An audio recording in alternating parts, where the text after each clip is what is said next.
Salut, je suis Salah Berkani, l'enseignant des SVT au collège Ahmed Rachidi à Tétouan au Maroc. Mes chers élèves, les abonnés à ma chaîne Labo des SVT, bienvenue à cette séance consacrée au chapitre de l'immunité spécifique, thème de l'immunité.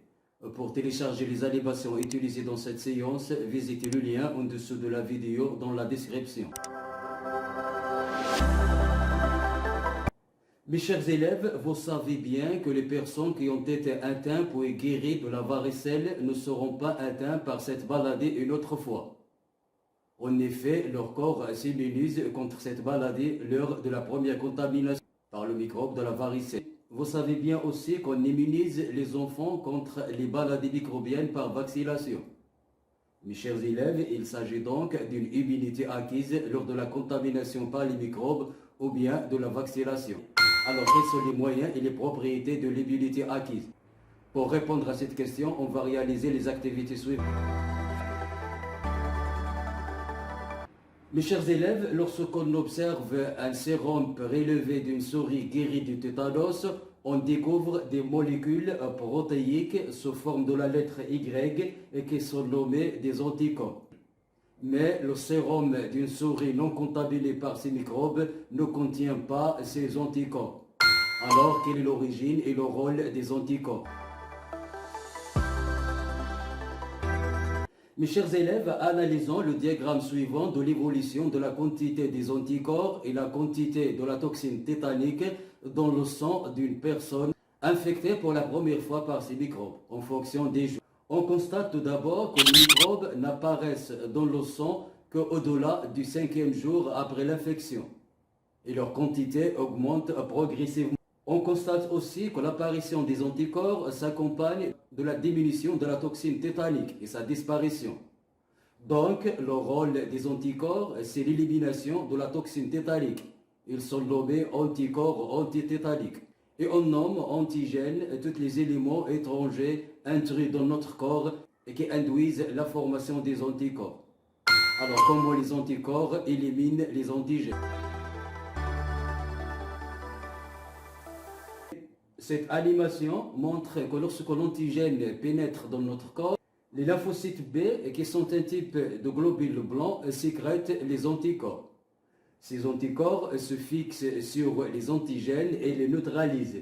Et il y a formation d'un complexe nommé complexe antigène-anticorps. C'est l'agglutination des antigènes. Et puis, il y a intervention des macrophages qui sont aussi des globules blancs pour phagocyter le complexe antigène-anticorps.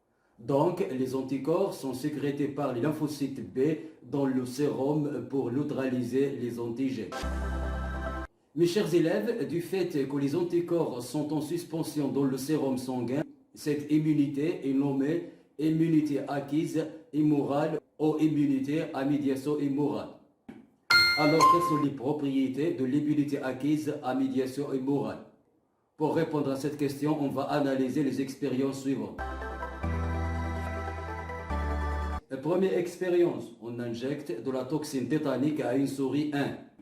On constate la mort de cette souris atteinte du tétanos, car elle n'était pas immunisée auparavant contre le tétanos. Donc, l'immunité contre le tétanos est une immunité acquise. Deuxième expérience, on injecte le sérum prélevé d'une souris guérie du tétanos à une souris 2. Puis, on lui injecte la toxine tétanique. On constate que cette souris 2 reste vivante, car le sérum dont elle a été injectée contient des anticorps antitétaniques. Il s'agit donc d'une immunité à voie immorale. Troisième expérience, on injecte toujours à la souris 2 la toxine diphtérique. Elle meurt par la diphtérie, car les anticorps antitétaniques ne neutralisent pas la toxine diphtérique. Donc l'immunité immorale est spécifique, c'est-à-dire pour chaque antigène, le corps produit un anticorps spécifique pour lui. Mes chers élèves, cette animation nous aide à mieux comprendre et à assimiler la notion de la spécificité immunitaire.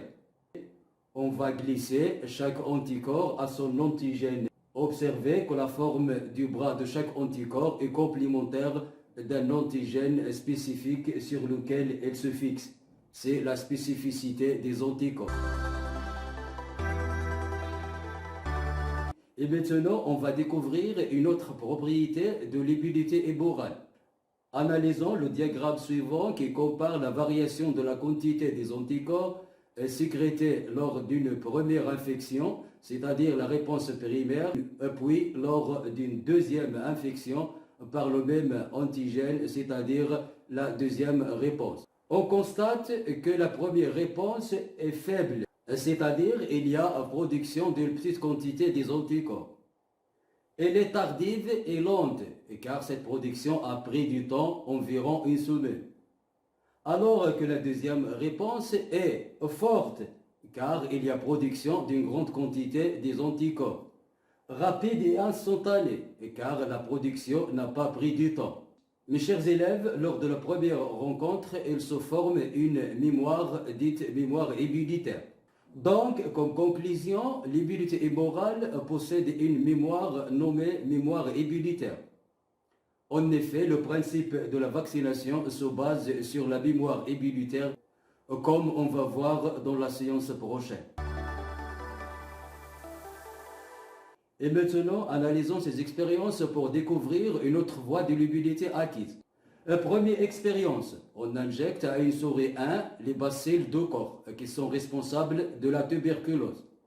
On constate la mort de cette souris atteinte de la tuberculose, car elle n'était pas immunisée auparavant contre le bacille de corps. Deuxième expérience, on injecte à une souris 2 le sérum d'une souris guérie de tuberculose, puis on lui injecte les bacilles de corps.